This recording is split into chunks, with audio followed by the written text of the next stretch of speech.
بسم اللہ الرحمن الرحیم۔ نعمان بن بشیر رضی اللہ تعالی عنہ سے روایت ہے کہ نبی کریم صلی اللہ علیہ وآلہ وسلم نے فرمایا، نماز میں اپنی صفوں کو برابر کر لو، نہیں تو اللہ تعالیٰ تمہارا منہ الٹ دے گا۔ صحیح بخاری حدیث نمبر 717۔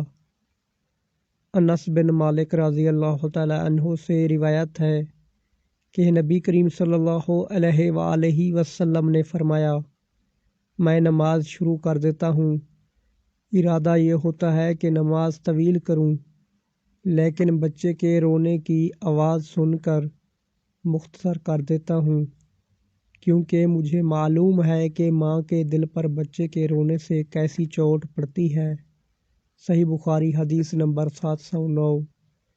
انس بن مالک رضی اللہ تعالی عنہ بیان کرتے ہیں کہ نبی کریم صلی اللہ علیہ وآلہ وسلم سے زیادہ ہلکی لیکن کامل نماز میں نے کسی امام کے پیچھے کبھی نہیں پڑھی۔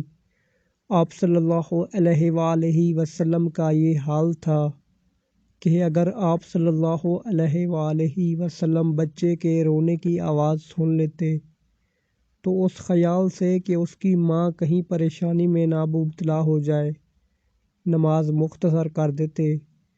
صحیح بخاری حدیث نمبر 708۔ اللہ تعالی ہمیں ان پیاری احادیث مبارکہ پر عمل کرنے کی توفیق عطا فرمائے، آمین۔